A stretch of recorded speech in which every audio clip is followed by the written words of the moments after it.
Hoje é dia 22 de maio de 2022, 11 horas e 25 minutos, um domingo em Franca, São Paulo. Dia claro, sem nuvens, 20 graus. Nós estamos realizando o culto cristão no lar e optamos nesta fase pela leitura desta obra, Universalismo Crístico. Universalismo Crístico é uma obra canalizada, recebida por Roger Paranhos Bottini. Roger Paranhos Bottini nasceu em Porto Alegre, capital do Rio Grande do Sul, onde reside desde 1969. Formado em Administração de Empresas pela PUC, pós-graduado em Sistemas de Informatização e Telemática pela Universidade Federal, trabalha no Banco do Estado do Rio Grande do Sul como analista de sistemas. É médium desde a infância, quando passou a perceber a presença de espíritos necessitados. Posteriormente, a presença de instrutores, benfeitores da espiritualidade maior, que o convocaram para o trabalho que ora realiza através da divulgação das verdades imortais. Atualmente dedica-se em especial à missão de promover, de divulgar a visão espiritualista do terceiro milênio, Universalismo Crístico, que é justamente o tema central de seu livro, de mesmo título. Universalismo Crístico, o futuro das religiões, é um livro profético que procura preparar a humanidade para a visão espiritual do futuro.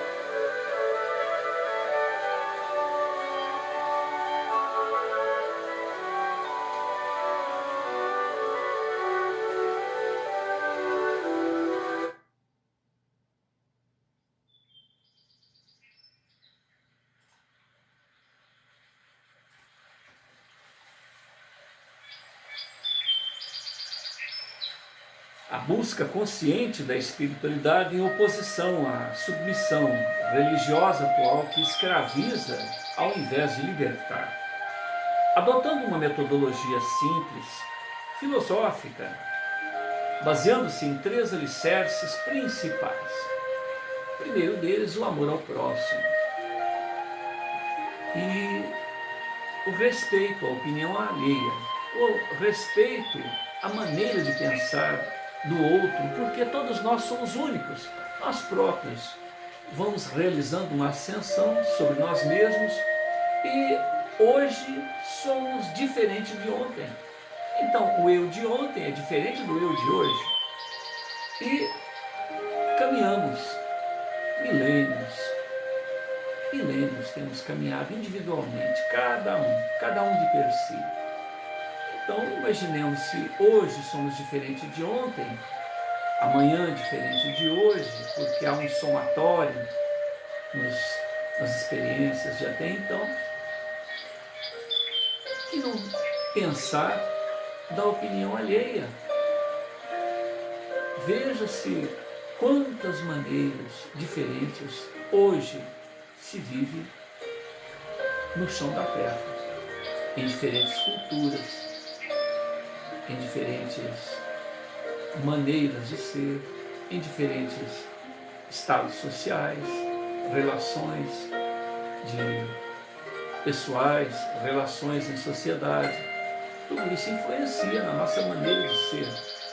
E a partir do momento em que temos a honra, a oportunidade de conviver por um certo tempo com outra pessoa, na vida a dois, na vida familiar, na vida em sociedade, na vida espiritual,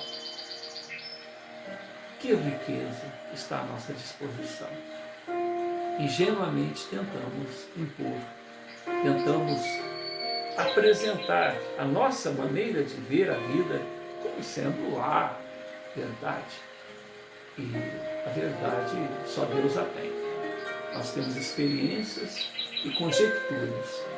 As nossas experiências dizem do que conquistamos, do que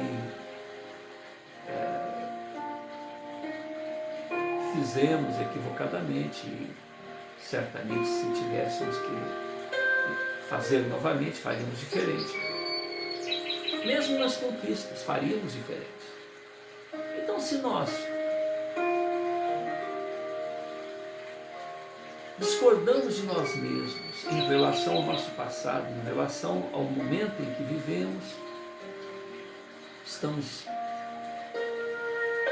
num constante diálogo conosco mesmo, e nós que conhecemos a nós mesmos, tentamos verificar qual seria a melhor maneira de resolver isso ou aquilo, que não dizer daqueles com os quais compartilhamos o existir. Então é importantíssimo que, além do amor ao próximo, como a si mesmo, para conquistando essa realidade em nós mesmos, saibamos servir e passar, saibamos conviver com as diferenças, viver não ingenuamente, mas inocentemente, sabendo do que o outro é capaz, mesmo assim nos relacionarmos com ele. Sabemos do que nós somos capazes, mesmo assim tendo a honra de conviver com espíritos de escola, pessoas que estão à nossa frente, que certamente perdoarão, relevarão os nossos equívocos, os nossos tropeços, as nossas fraquezas. Então, considerando que o Pai, a fonte criadora, colocou em nosso mundo íntimo uma parcela de si próprio, somos um no Pai e o Pai é um em nós, somos todos filhos do mesmo Pai. E mais curioso, mais interessante, mais espetacular disso tudo é que estamos conectados uns aos outros. As conquistas das outras pessoas, as derrotas das outras pessoas influenciam em nós. Quer nós tenhamos conhecimento ou não dessas conquistas ou dessas derrotas. Não é possível um grupo de pessoas estar sendo trucidado no outro lado do planeta e isso não refletir em cada um de nós, mesmo inconscientemente. Né? Então, diante dessa realidade, é o nosso dever, para o nosso próprio bem, para a nossa maneira serena, tranquila e vicejante, uma maneira altiva de ir seguindo sempre à frente, seguros, porque estamos somando, não estamos tendo que revisar embaraços quando agimos diferentemente dessa proposta apresentada pelo preposto de Deus, o nosso irmão maior, o nosso experiente, sábio e acho bem Yosef, Cristo de Deus. Não há como retroceder, não há como desmerecer, não há como desconsiderar, não há como deixar de viver esta proposta. Então este é o grande desafio. Cabe-nos, uma vez que caminhamos sempre sós, por milênios, chegaremos à evolução por esforço próprio. Muitas das vezes teremos que ver passar por nós pessoas mais determinadas, pessoas mais dispostas, pessoas mais sinceras consigo próprio, que vão trabalhando em si e seguirão à frente. Deles veremos apenas o rastro luminoso, tal a distância do empenho, do trabalho, do esforço, desses que alcançam a iluminação, que alcançam a ressonância harmônica com a fonte criadora, que é amor. Então aprendamos a ouvir mais do que a dizer. Certamente temos que contribuir num bom combate, num bom embate, num bom diálogo, mas ouvir mais, porque afinal de contas, se partirmos para querer dar aulas para os outros, estaremos perdendo a valiosa oportunidade de aprender um tanto mais. Porque afinal de contas, daqueles com os quais convivemos, o que nos sobra são apenas as experiências. Aqueles que amamos sempre seguem adiante. Aqueles com os quais tivemos um entrevero menos agradável, mas que nos cabe revisar a situação e fazer uma leitura sempre sadia do ocorrido, uma leitura que nos faça crescer. Então, foi muito bom relacionarmos com pessoas indigestas, vamos dizer assim, no momento do relacionamento. Mas que certamente nós outros, como essas pessoas, também temos que crescer, temos que relevar, temos que seguir adiante, uma vez que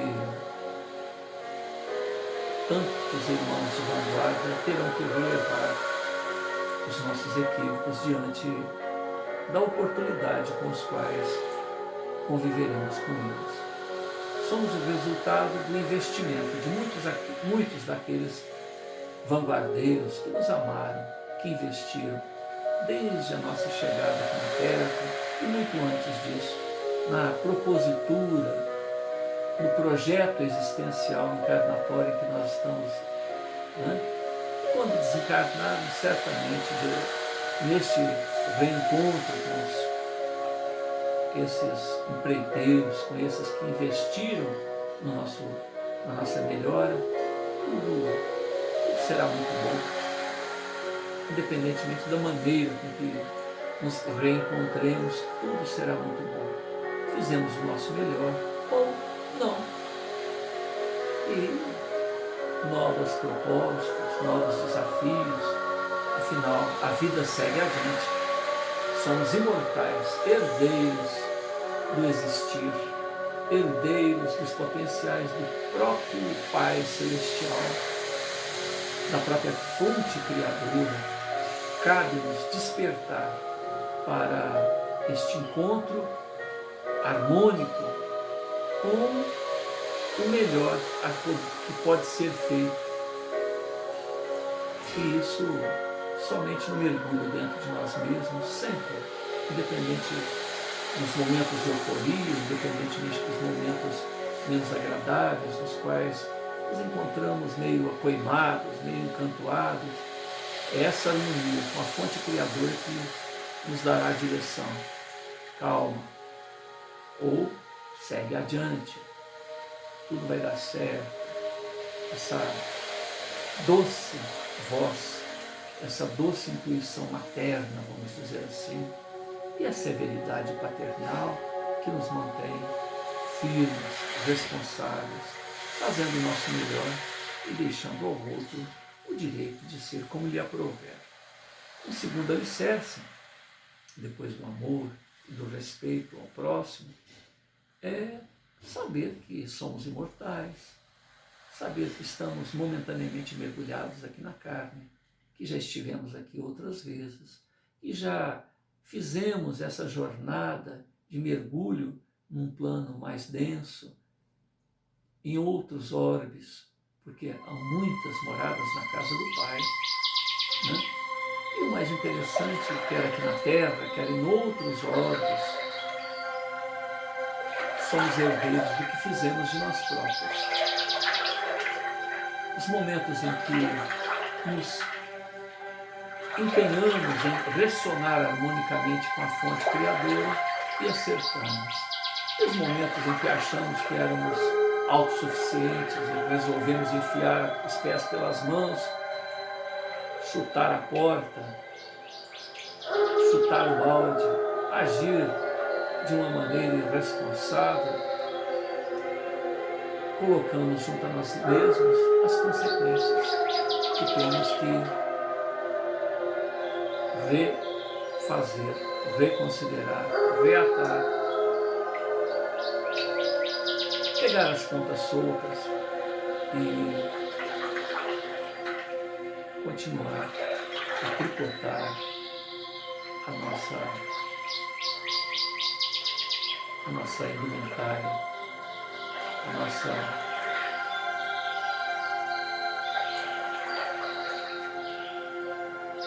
recurso para estar bem com a própria consciência e bem perante as pessoas que confiam em nós há milênios. Somos irmãos em Deus. Somos oriundos da mesma fonte.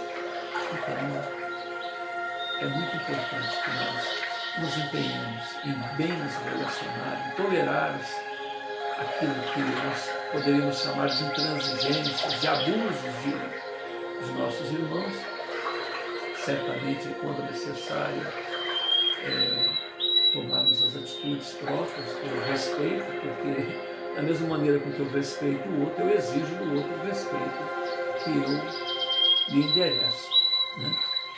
Sempre há outros irmãos com funções delegadas para intervir quando necessário, assim como nós próprios, na condição de pais, de professores, desta ou daquela profissão, junto a colegas de trabalho, junto a familiares, também temos valores delegados que nos permitem também intervir quando, na relação entre duas pessoas, a coisa perdeu o controle.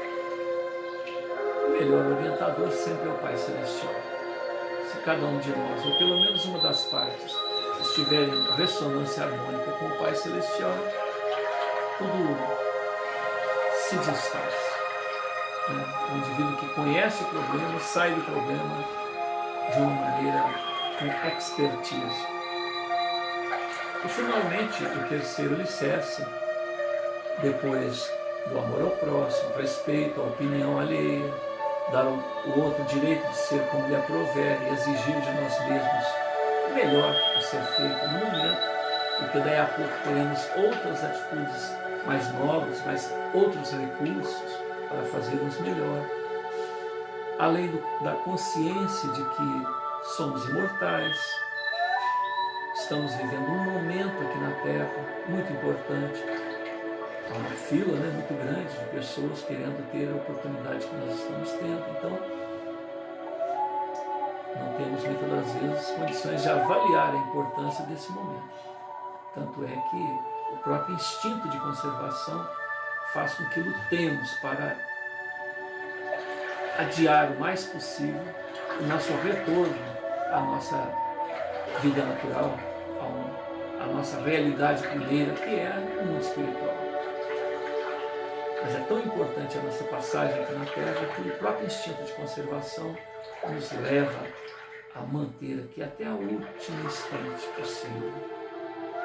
E saber que somos herdeiros daquilo que fazemos. O karma, a lei, o karma positivo que nos traz o resultado das boas sementes, o karma negativo que nos traz o resultado dos problemas ainda a serem resolvidos.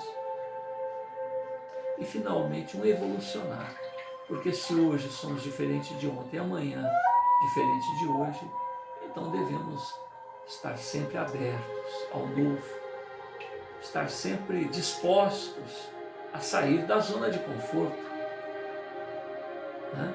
estar sempre pronto a ouvir a experiência alheia, dar tempo para absorver aquilo e ver o que se pode aproveitar, porque quando se lê um livro, certamente todo conteúdo é válido, todo conteúdo é importante, mas para a nossa vivência pessoal, às vezes algumas páginas, algumas letras, uma frase nos é fundamental para resolvermos o problema imediato ou que vai nos aparecer depois.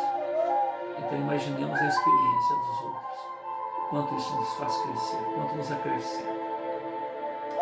Em Desdobramento Espiritual, Roger Bottini Paranhos visita as esferas espirituais superiores e as regiões sombrias do astral inferior para obter a opinião dos mestres da luz e dos magos negros sobre o universalismo crístico. Em uma segunda parte, Roger Burkin de Paranhos narra a ação dos precursores da nova era para implantar na Terra a visão espiritual do terceiro milênio, com uma leveza, idealismo emocionante. O jovem Rafael, orientado pelo alto, ao lado de sua alma gêmea, Érica, impressiona multidões com a sua sabedoria, lucidez espiritual, inspirando os idealistas e silenciando ortodoxos mais retrógrados. Um livro que funde os estilos já apresentados em suas obras sobre o signo de Aquário e a história de um anjo.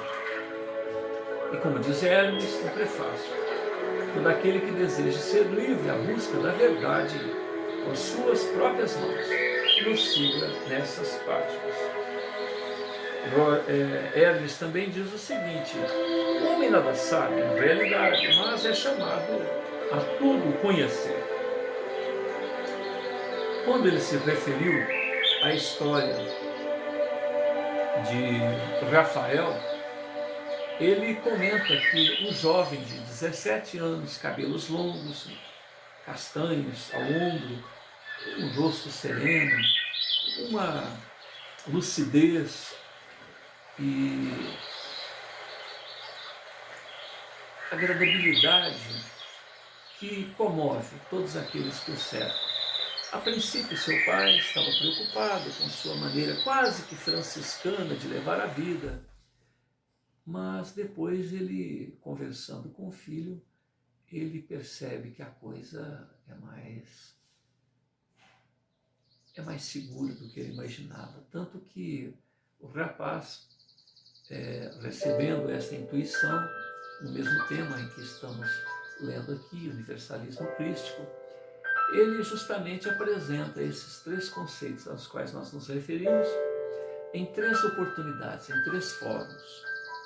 No primeiro, ele trata do amor ao próximo, respeito às opiniões alheias, estar atento, ouvir mais do que dizer, não avançar sobre as outras pessoas no sentido de impor os nossos conceitos de vida, porque muitas das vezes nós é que estaremos equivocados, então por que impor?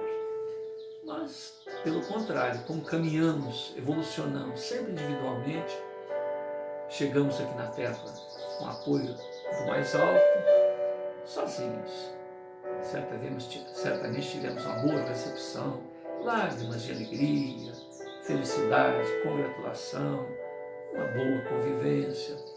E, bem ou mal vivamos, responsavelmente ou não, vencendo todos os desafios ou não, lágrimas de despedidas certamente hão de verter sobre o nosso momento derradeiro, e novas lágrimas de alegria hão de surgir após os portais do mais além, aonde bem ou mal vivamos, a experiência valeu. A experiência valeu. Poderia ter sido melhor? Quem sabe? Poderia ter sido pior? Quem sabe? De qualquer maneira, cabe-nos refletir. E justamente, estando atento às opiniões alheias, estando atento ao novo, é que nós facilitaremos essa jornada. Porque quando teimamos em querer impor o nosso ponto de vista, como quem diz, eu é que sei, é aí que a coisa fracassa. Mas quando estamos abertos ao novo, vamos considerar as opiniões alheias e vamos fazer do nosso jeito, sempre. Porque quem vai pagar o preço somos nós. Quem vai ter os louros da vitória ou o esforço do recomeço seremos nós. Então, estar aberto ao novo, às opiniões, como diz, ouço todo mundo e faço do meu jeito. Certamente, essas opiniões de todas as pessoas que nos cercam influenciam no nosso melhor a ser decidido naquele momento. Mas a experiência é sempre pessoal. então é seguir adiante. No segundo fórum, ele fala sobre a reencarnação e a lei de causa e efeito, a lei do karma. Nesse momento, o público é maior, porque ele alugou um salão para 200 pessoas. No primeiro evento foram apenas 30. Não houve nem necessidade de microfone. Era de boca para ouvido o diálogo. No segundo momento, mais de 200 pessoas. E ali houveram certamente alguns presentes, alguns indivíduos mais afoitos, com paradigmas, com dogmas, com preconceitos, com pensamentos formados, num monoideísmo em torno de um conceito, de uma maneira de se viver, aonde, apesar de terem sido convidados para um diálogo sereno, tranquilo, uma troca de experiências entre irmãos, porque afinal de contas todos somos filhos do mesmo pai, né? Vamos dizer que num diálogo entre um pastor e um padre, num bom embate, eles dizem que são filhos do mesmo pai ou são funcionários do mesmo patrão, muito embora trabalhem em firmas diferentes. Cada um tem lá o seu propósito existencial, mas todos têm a consciência de que o pai, de que o dono da seara é o mesmo. Né? Então, o que te cativa? O que é que tem de tão interessante na sua maneira de ver a vida? Por que você acredita que é dessa maneira? Então, hoje, maio de 2022, se formos procurar um grupo numa ilha deserta, como será a maneira deles? Uma ilha deserta, não, uma ilha com uma população, né, fechada, limitada ali. Como será essa maneira de ver deles? Até a chegada de um grupo, bem ou mal intencionado, né, como há um caso aí, uma ilha, um indivíduo que estuda sociologia, foi lá, passou um filminho do Rambo e Deus daquela ilha virou quem? Rambo, Sylvester Stallone, se eu não me engano. Então, eles sequer imaginam que é um ator, eles imaginam que aquilo é um Deus. E vivem daquela maneira, com um facão na mão. Imaginemos se um dia eles desenvolvem um tanto mais, comecem a ter armas mais modernas, ou tem um barquinho, um aviãozinho, um navio, e resolvam divulgar a sua ideologia espiritualista do Deus Rambo para outros ambientes. Se não aceitar, o facão vai funcionar, né? Pedaço de pau, ou seja, é o que nós temos feito com a nossa maneira de ser. Em nome do Cristo, que só falou em amor, dizimamos populações de muçulmanos, pessoas que acreditavam em Maomé. E o reverso, né? Quem fala a verdade é Maomé. Quem for cristão, quem for judeu, quem for qualquer outra coisa, é alvo de homens-bomba, de atentados, de coisas que tais. Nenhum está certo, porque o Pai Celestial é o mesmo. Se a gente considerar essa realidade, não faz sentido essas lutas. Então, bem disseram o pastor e o padre. Nosso Pai é um só. E, no entanto, temos ideologias diferentes. Nosso patrão é um só, trabalhamos em empresas diferentes. Então, que bom será nós conversarmos para ver o que há de comum nessas nossas empresas, nessa busca do nosso patrão. Separar o que é humano do que é a essência das coisas. Se a gente buscar a essência das coisas, certamente não haverá discordância.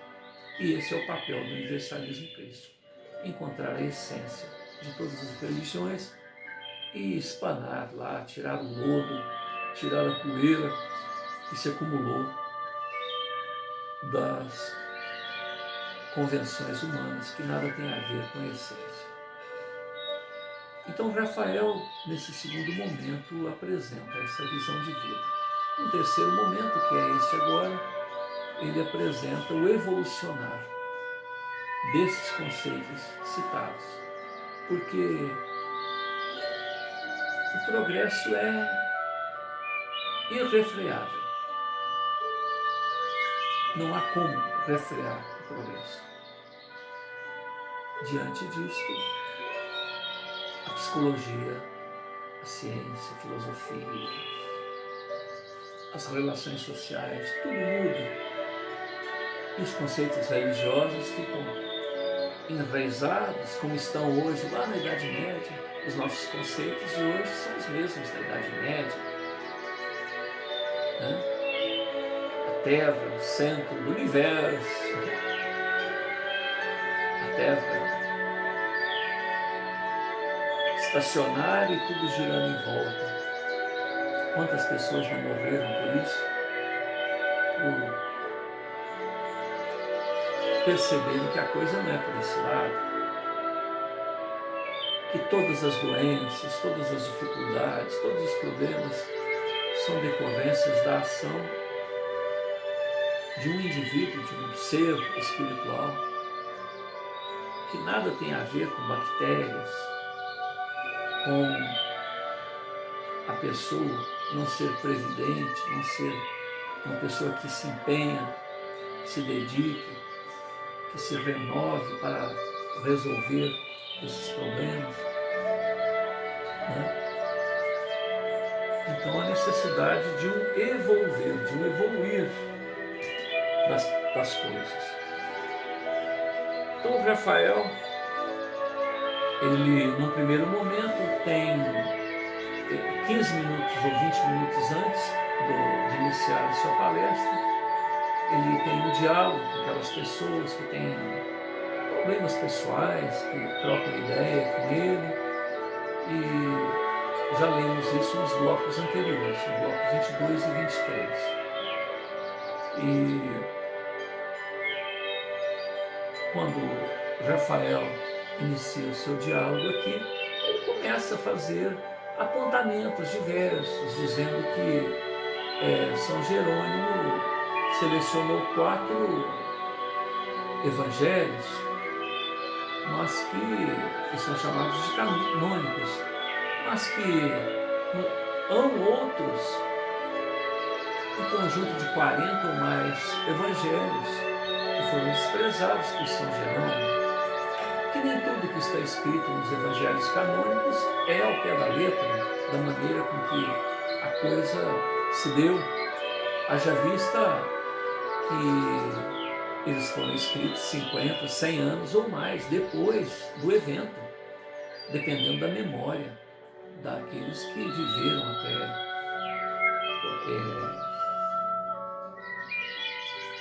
até o momento em que eles foram escritos em grego, escritos em aramaico. Quantas distorções não foram colocadas, palavras que não foram ditas por Jesus, não anotadas, palavras que ele disse. Lucas, que seguiu Paulo, médico, né, Lucas, ele entrevistou Maria, teve a oportunidade de entrevistar Maria.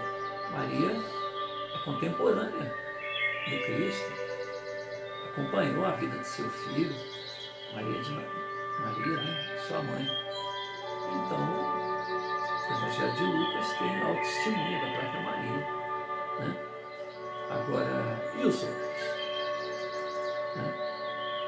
Então, nós estamos fazendo esse comentário para dizer que acontece um fato na cidade, no bairro onde a gente mora, ou dentro da própria casa da gente, e quantas versões não aparecem em torno daquele evento. Agora imaginemos uma coisa relacionada ao Cristo. O próprio nascimento de Jesus, olha quanta coisa aconteceu o tempo começou a ser recontado. A história anterior, né, do Velho Testamento, ela,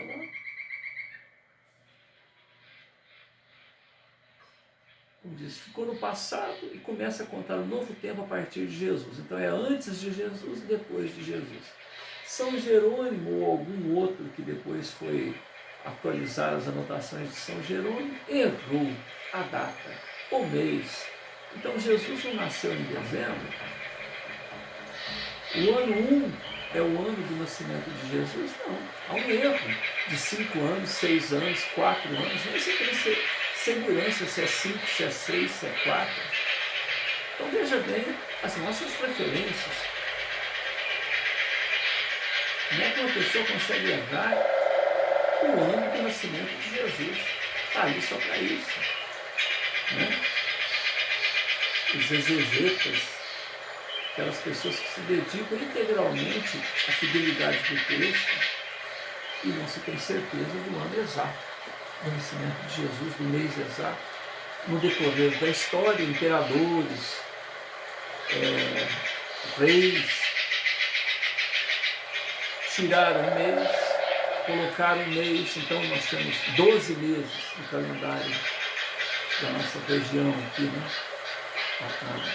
Na parte ocidental. Meses foram subtraídos, meses foram acrescentados.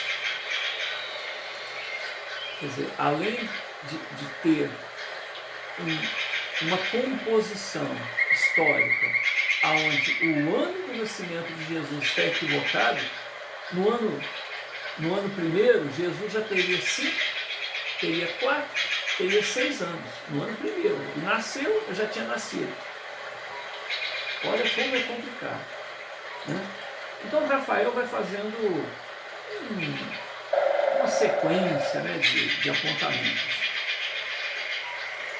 Eu vou continuar a partir da página 164, apesar que eu já li um pedaço dessa página, basta pegar os blocos anteriores. Tudo isso deve ser analisado porque, na verdade, essas informações não são de Deus, mas dos homens, nada mais que interpretações humanas, equívocos, equívocos, ou seja, o próprio nome já diz, equívocos, enganos ou anotações intencionais, tergiversando a fonte, né? Não sendo fiel à fonte. As religiões, portanto, são instrumentos de ligação do homem ao Criador. E para isso devemos compreender que com o passar dos séculos a humanidade evoluiu, adquiriu uma nova compreensão, independentemente dos erros que a gente citou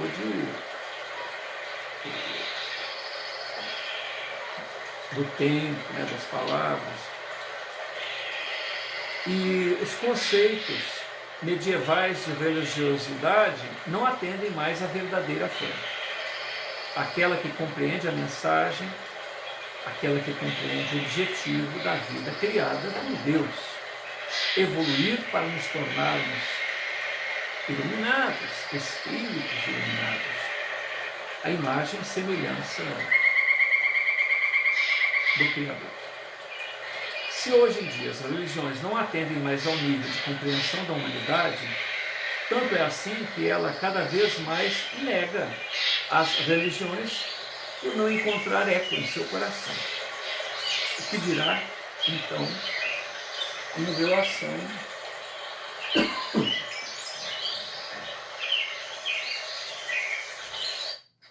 às gerações futuras?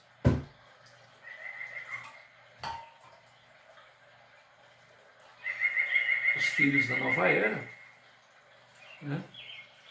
Em 50 anos, nós estamos em maio de 2022. Quanta coisa não mudou, né? Quanta coisa não mudou. Então imaginemos, daqui a 4, 5 gerações, o que significará esses conceitos religiosos medievais? Estaremos aí utilizando veículos à base de eletromagnetismo,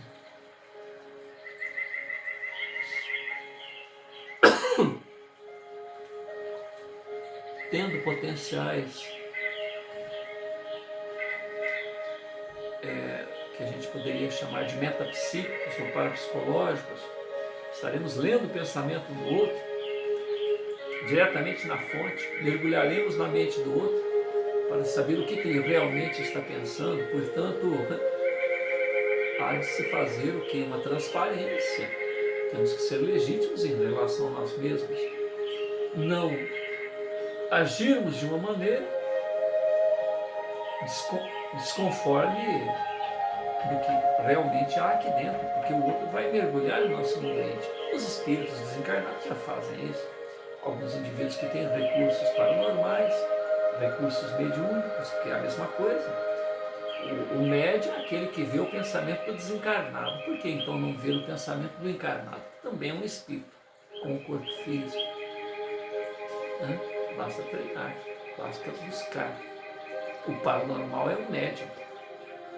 O médium é um paranormal. São nomenclaturas porque eu identifico uma relação direta entre o encarnado e o outro. Então chama de paranormal. Mas o encarnado é um espírito. E o desencarnado é um espírito. Nós somos espíritos. Então, são recursos de espírito para espírito que estão sendo utilizados e uma nomenclatura, cria uma separação, mas não existe separação, é o mesmo proceder para pegar o pensamento do desencarnado, mesmo para pegar o pensamento do encarnado. Nós estamos falando só disso, de pensamentos, mas e outros recursos? Manipular a matéria, porque afinal de contas esse corpo é matéria, tudo ao nosso redor é matéria. Nós evolucionamos manipulando a matéria. Orientam os amigos espirituais no sentido de informar que a mônada, o germe da vida, o espírito na sua fase embrionária, dorme no mineral, sonha no vegetal, agita-se no animal e desperta no homem. Mas uma informação muito recente, antes de sair da fase animal para vir para a fase hominal, existe a região dos elementais.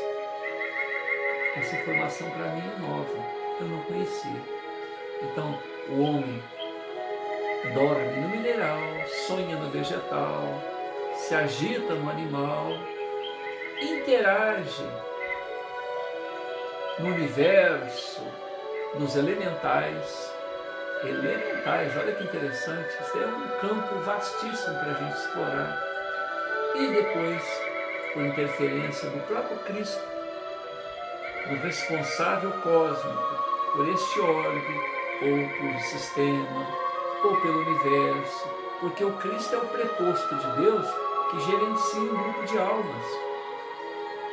Por ação do Cristo, quando a mônada espiritual sai da fase animal, é colocado em determinados mundos muito bonitos, mundos primitivos, mas sem os conflitos que a gente encontra na fase hominal, e ali esse ser trabalha com elementos da natureza, manipula os elementos da natureza, no caso aqui a água, o ar, os minérios, o fogo.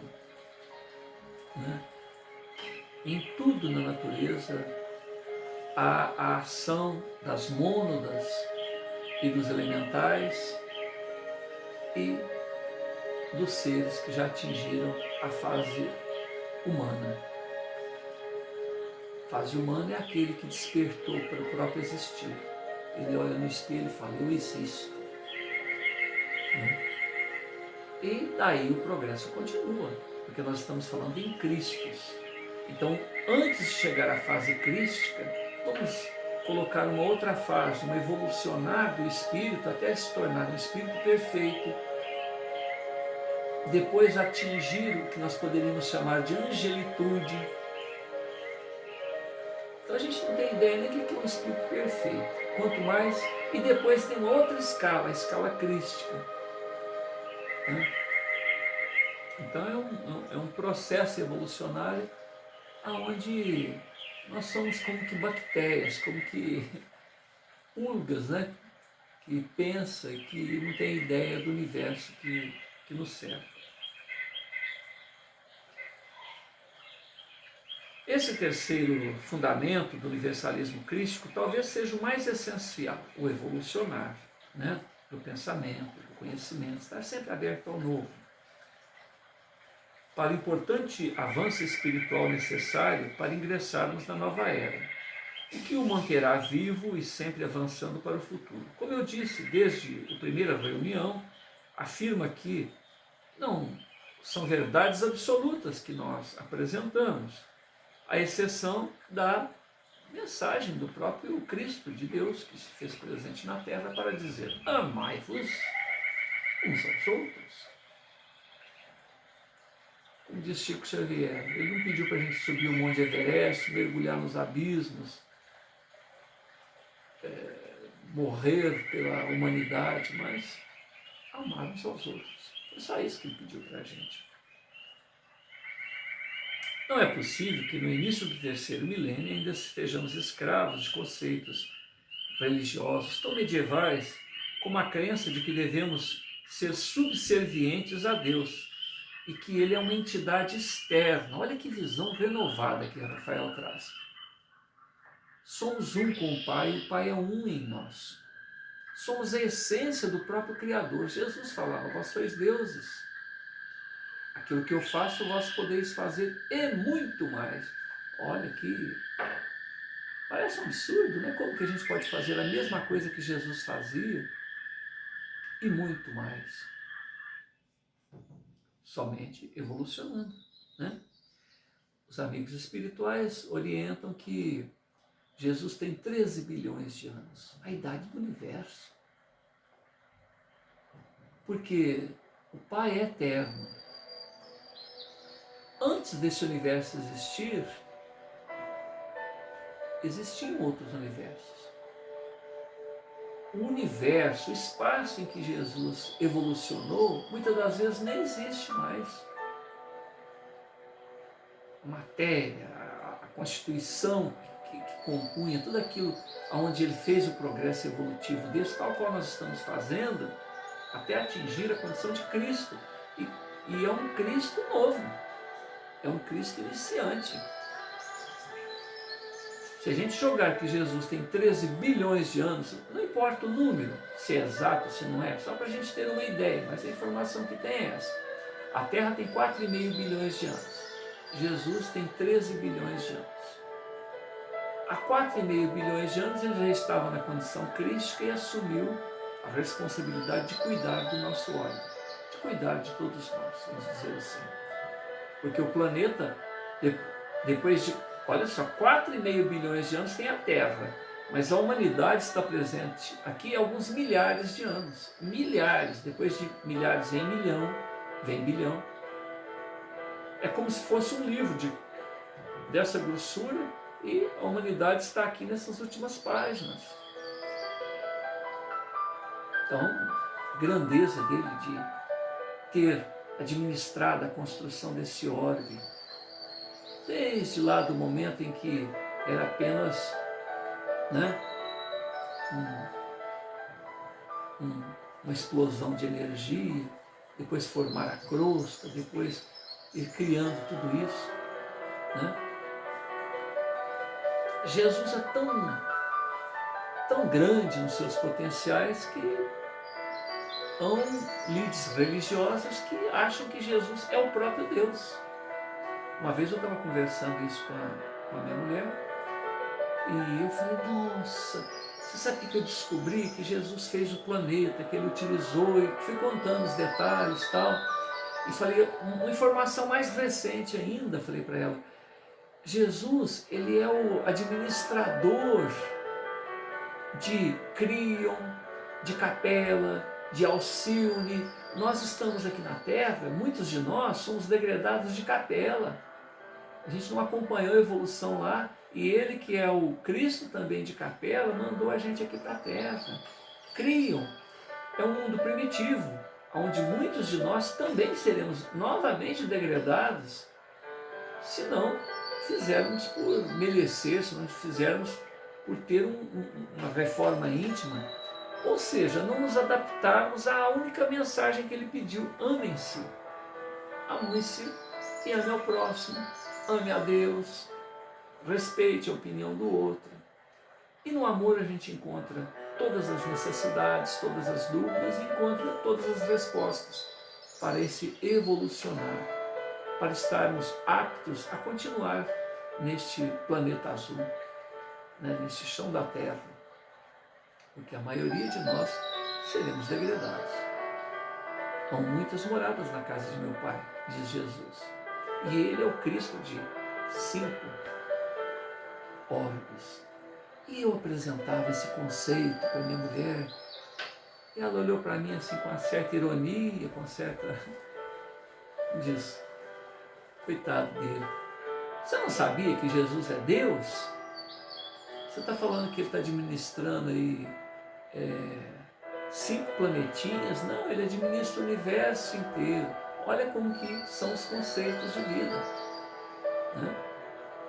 Enquanto eu estou admirado de saber que alguém tem o potencial para administrar toda essa humanidade, 30 bilhões de almas estão sob seu cuidado aqui na Terra. Há informações de que somos oriundos de orbes diferentes. Estamos aqui numa amálgama, trocando experiências.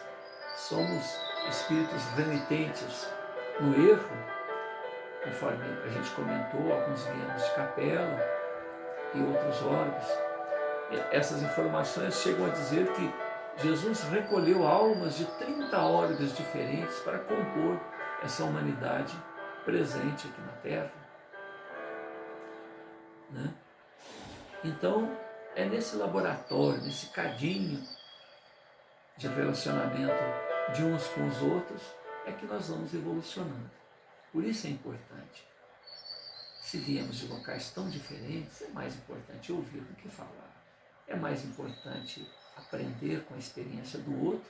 Usa lá o que quiser, usa lá o que interessa, ouça todo mundo e decida por si próprio qual que vai ser a sua atitude daqui para frente, né? Então, diante dessas informações que a gente está apresentando agora, olha o que o Rafael fala. Se hoje em dia as religiões não atendem mais ao nível de compreensão da humanidade, tanto é assim que cada vez mais se nega as religiões por não encontrar eco no coração. O que se não dirá das religiões futuras, que são almas eleitas para o novo estágio evolucionário da Terra no terceiro milênio? O terceiro fundamento do universalismo crístico talvez seja o mais essencial, o mais importante avanço espiritual necessário para ingressarmos na nova era, e que o manterá vivo e sempre avançando para o futuro. Como eu disse desde a primeira reunião, o que eu afirmo não é uma verdade absoluta, à exceção das palavras do Cristo: amor ao próximo, respeito ao conhecimento, às experiências, à sabedoria daqueles com os quais compartilhamos o existir. Ouvir mais do que querer impor. Logo, tudo está aberto à troca de ideias, a um estudo. A busca do debate filosófico e científico deve ser sempre impulsionado, deve sempre impulsionar o saber espiritual para o futuro. Não é possível que no início do terceiro milênio ainda sejamos escravos de conceitos religiosos tão medievais, como a crença de que devemos ser subservientes a Deus e que Ele é uma entidade externa, quando na verdade é o nosso Pai, é o nosso gestor. Deus é bom, disse Jesus. Um dos discípulos chegou para ele e disse: bom mestre, mestre eu sou, mas bom, só o Pai. O Pai, então, a fonte criadora é amor. Por amor, Ele nos coloca de frente às consequências do que fizemos. Por mérito, acertamos. Por mérito, fazemos e continuamos a nossa jornada. O Criador não deve ser visto de forma paternalista, como se servisse somente para atender lamentos, pedidos. Servir de exemplo, sim, ele deve ser, sendo a fonte do amor, para a nossa caminhada rumo à perfeição. Ao lembrarmos dele, devemos procurar melhorar com o objetivo de honrar a nossa origem, honrar a nossa destinação, honrar a ressonância que existe entre a fonte e nós outros. Somos deuses em potenciais. Se nós dissemos que estagiamos na região mineral, na região vegetal, animal, na região elemental, na fase humanoide, estamos destinados a nos cristificarmos depois de nos tornarmos espíritos perfeitos, seres angélicos, atingirmos a cristificação, aquilo que eu faço vós podeis fazer e muito mais. Vós sois deuses. Olha, o próprio mestre, o próprio irmão mais velho, né, o próprio orientador nosso, nos dando a direção a seguir. Então devemos procurar melhorar, atingir o objetivo, honrando o Altíssimo. O sacrifício ou o pagamento de promessa mais agradável aos olhos do Criador é o cultivo de virtudes crísticas. Rituais de natureza exterior são inúteis. Nós somos centelhas do Criador e possuímos um potencial ilimitado. Não faz sentido que nos comportemos como criaturas frustradas.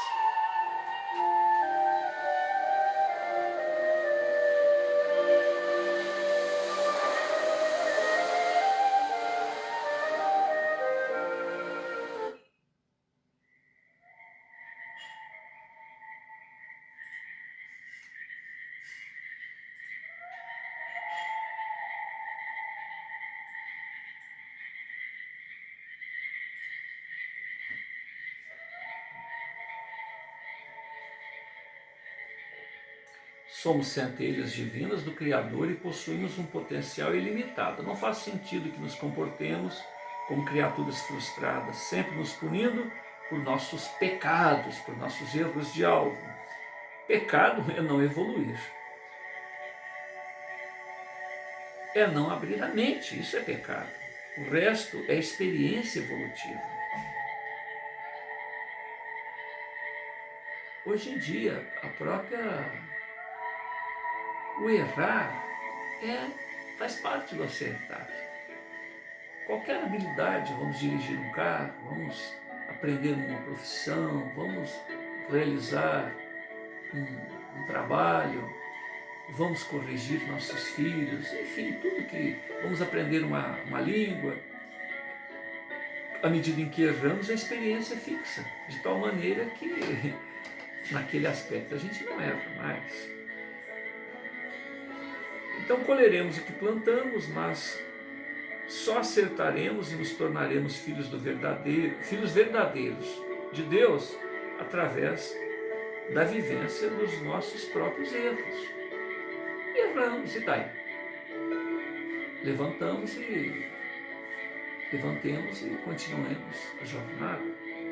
O erro é filho da ignorância. Meus irmãos, vamos abrir as nossas mentes, diz Rafael. Sigamos em nossa jornada com o primeiro alicerce do universalismo crístico em nossos corações. Amor ao próximo, sem cabrestos, sem paradigmas, sem preconceitos, sem embaraços medievais, procurando aprender ou compreender que somos seres iluminados e não pecadores amaldiçoados. Vamos nos valorizar, nos tornar dignos do título Filhos de Deus. O universalismo crístico exige que sejamos filósofos, sejamos cientistas, observadores do existir, observadores de nós mesmos e daquilo que segue ao nosso redor. Filósofos porque pensemos tudo que aprendemos no campo da religiosidade e aperfeiçoemos esses ensinamentos para uma visão verdadeiramente espiritualizada, sem os embaraços das convenções humanas, que nada tem a ver com a essência que originou aquele próprio conceito de vida, a respeito dos valores eternos. E cientistas, porque a realidade material, a realidade espiritual não devem ser dissociados.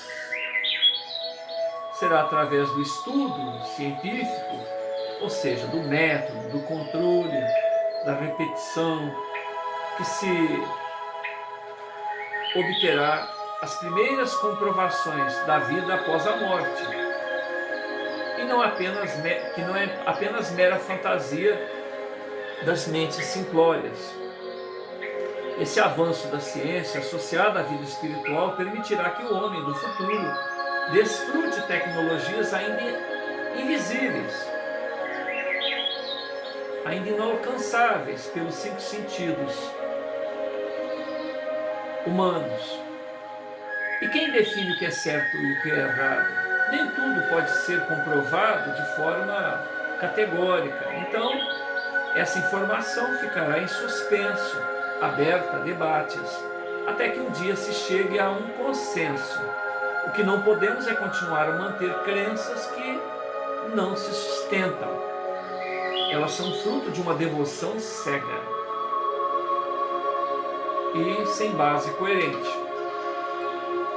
Não somos bonecos, robôs em que Deus injeta sua graça para nos tornarmos melhores. O homem é fruto de suas ações, aquisição de consciência, e não alienado, controlado pela vontade externa. As gerações futuras terão uma expectativa de vida muito superior à atual, por causa da mudança dos hábitos, avanços da medicina em todas as áreas. Há uma longevidade que permitirá um acúmulo de conhecimento muito maior nessa mesma vida por parte das pessoas, estimulando-os ao inevitável, ao irrecusável progresso. A mente progressista do 3º milênio estará sempre aberta para descobrir o novo, estar abertos para o inesperado. No campo da filosofia religiosa, novas descobertas trarão luz aos ensinamentos mal interpretados dos grandes avatares da Terra. As pesquisas históricas sobre a personalidade de Jesus nos farão ver uma nova mensagem por detrás daquela distorção criada nos primeiros séculos do cristianismo e na Idade Média. Será o fim de rituais sem sentido, simbologias que nada acrescentam para a real metamorfose humana, para o crescendo de cada um de nós, das trevas para a luz. A confrontação sobre crenças de cada religião poderá nos trazer uma visão mais coerente, universal, sobre a mensagem de Deus, seus objetivos para a nossa evolução. Não podemos mais nos submeter aos dogmas das religiões, às escrituras ditas sagradas que foram escritas pelos homens, pois se assim nos comportamos, jamais teremos um progresso no campo espiritual.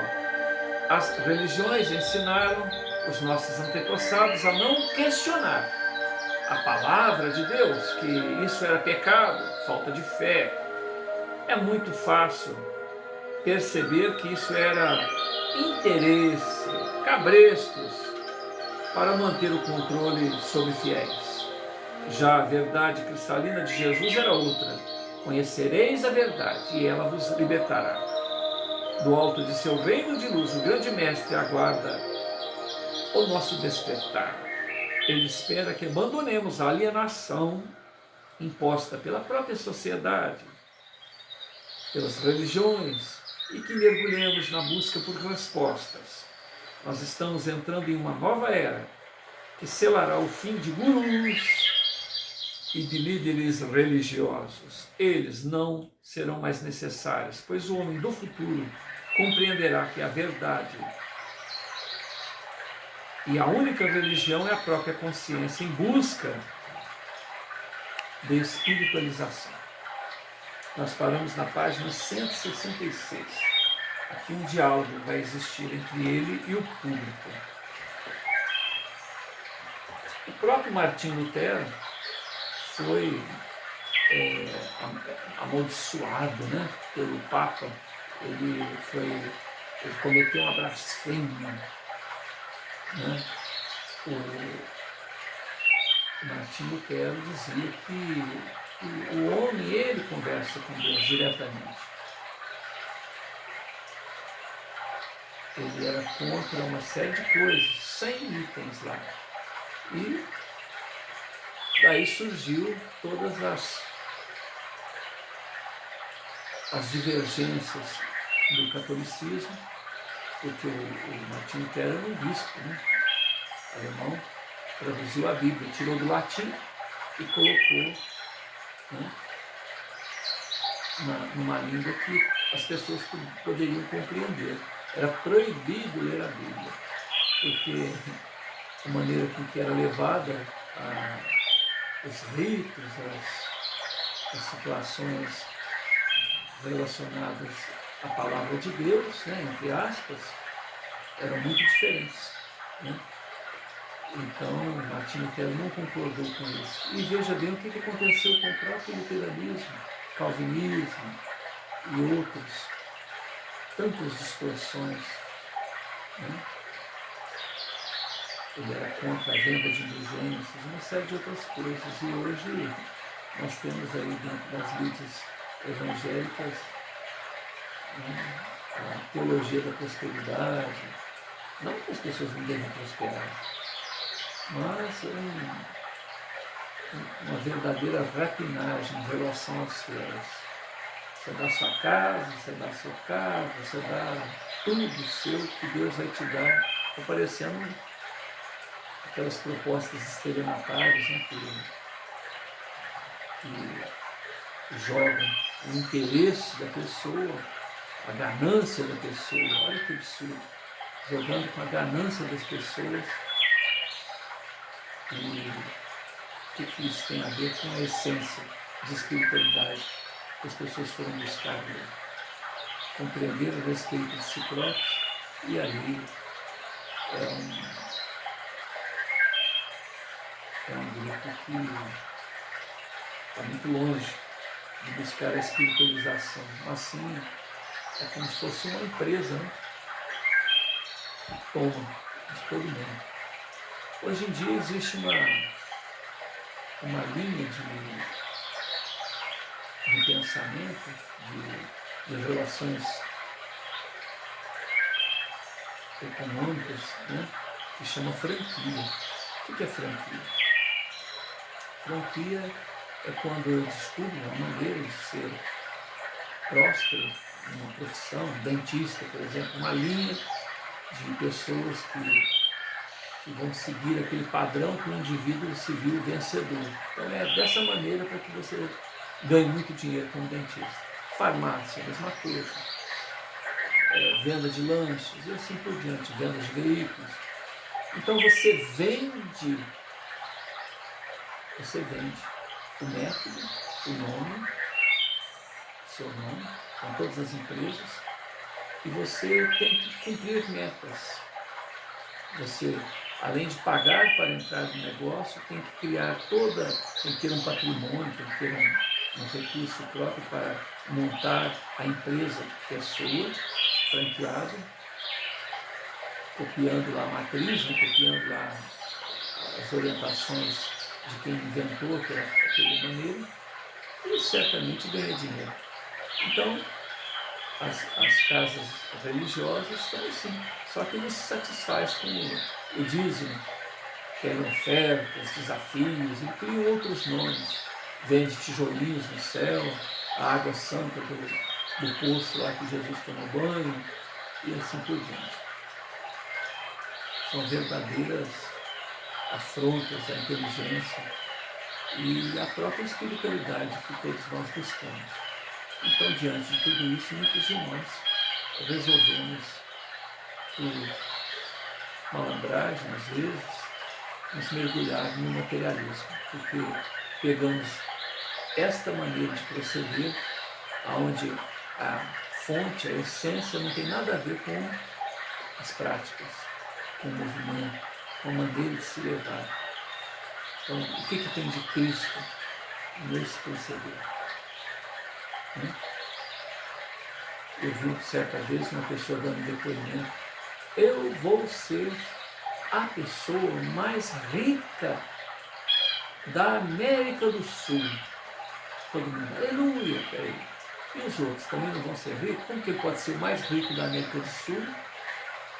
Dando lá, colocando verdadeiras fortunas no gasofilácio, levando isso ainda pelo lado da boa-fé, como se fosse verdade que a pessoa está dizendo, que pode ser coisa combinada também.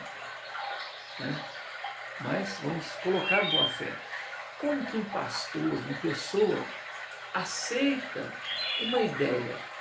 Fulano vai ser o cara mais rico. E se o outro quiser ser mais rico? Olha, não. Por que ele tem que ser o mais rico? Que lição é essa? Então, porque eu vou ser o mais rico, eu vou dar uma grande fortuna para a igreja. Né? Agora, vocês me perdoem o lado que eu vou entrar, porque eu sou policial. Pessoas que fizeram ofertas, uma vez que acordam, despertam pelo que fizeram, percebem que o que foi prometido não aconteceu, quer dizer, deu 1.000 esperando 100.000 do Pai Celestial e aquilo não aconteceu, a pessoa retorna lá, o pastor diz para ele, zombando: olha, nós temos bons advogados, você pode fazer o que você quiser, não vou te devolver, isso é problema seu, você deu porque você quis, é você que não teve fé suficiente. Peraí, olha aqui, quer dizer que na hora de fazer a proposta, eu pego a pessoa e levo lá em cima. Depois eu tiro a máscara e jogo, se vire, procure seus direitos. Como policial, eu vi isso muitas vezes. E entra na justiça, chega lá o juiz fala: olha, filho, você deu porque você quis. Você entregou a chave do carro. Tem pastor que não aceita nem carro financiado, tem que ser carro quitado. Porque o carro financiado vai dar problema para eles. Ainda zanga com a pessoa de ter dado o carro financiado para a igreja.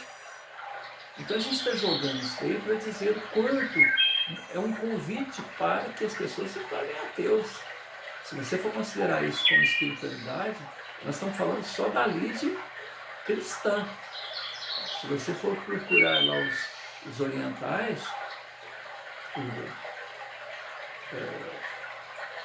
nós sabemos que somos todos imortais, filhos de Deus, e o cara vai pegar e colocar: eu tenho o direito de pisar em você porque eu estou numa situação melhor, você está aí passando a apertar. Em vez da solidariedade, da fraternidade, do amor, de pegar o outro e levantar, não. Então, eu estou aqui, olha, uso até a reencarnação para justificar essa prepotência, manter os privilégios. A pessoa sai na rua, os párias, né, aquelas pessoas comuns, tem que se afastar, porque a sombra desse não pode encostar, porque senão ele vai se tornar um impuro. Olha como se distorce as coisas. Mesmo a pessoa tendo uma visão reencarnacionista, nada tem a ver com amor, com solidariedade, com respeito, com a troca de experiência. Então, realmente, Rafael e sua equipe, Roger Boquinho Paranhos, trazendo essa visão renovada a respeito da mensagem de Jesus e de seus propósitos, porque na verdade todos esses avatares que chegaram à Terra antes de Jesus buscaram preparar o caminho para que a sua mensagem tivesse uma acolhida. Porque até então era o olho por olho, dente por dente, mão por mão, pé por pé, pisadela por pisadela, ferida por ferida. Era a lei de Italião. Nada mais justo. Matou, eu vou lá e mato alguém. Matou alguém da minha família, eu vou lá e mato. As pessoas faziam o pior. Né? Você machucava uma pessoa, ele ia lá e machucava a sua família inteira. Então, a lei de Italião era o máximo que a pessoa conseguia entender. Então vem Jesus e fala, não, se alguém te bate numa face, ofereça a outra, se alguém te pede emprestado, dá para ele. Se alguém te obriga a caminhar 1000 passos, vai com ele outros 1000. Isso não por exemplo, tem uma explicação a respeito de caminhar, porque o romano, quando invadia a terra alheia, como fez com os filhos de Israel, existia um parágrafo lá, uma norma. Quando um romano chega, você, povo que é conquistado, é obrigado a carregar a bagagem do romano 1000 passos. E Jesus vem e apresenta uma outra versão. Não, mostra que você é livre. Caminhe com ele mais 1000. Então, ele te obrigava a caminhar 1000 passos por determinação, né, de Roma. 1000 outros passos você caminhava porque você queria. E aí o cara, achando que você era trouxa, dizia, não, então acaba de levá-la para mim. Eu falei, não, eu já caminhei os 1000 passos seus, 1000 passos que eu quis caminhar, e daqui para frente o problema é seu. Ele mostrava a liberdade dele, a consciência de ter que obedecer à lei romana, a liberdade dele de caminhar 1000 passos, mas nem mais um passo depois dos 2000. Então tem essa interpretação, é mostrar que não é que você era submisso ao romano, em dobro, mas nos 1000 passos que você caminhava por sua conta, representava a sua liberdade de caminhar 1000 passos, de boa vontade, mas nem mais um. Né? Enfim, tudo isso que nós estamos vendo aqui mostra que somos caminheiros solitários nesse processo evolucionário e devemos ouvir tudo e decidir mais consciente, mas decidirmos sabendo que nós seremos responsáveis pelas consequências de nossas decisões. O Pai Celestial nos coloca à frente a vários desafios para que nós cresçamos. Acertando ou errando, pouco importa. Tudo será a nosso favor. O erro também nos ensina uma outra maneira de levar a vida. Muita paz a todos.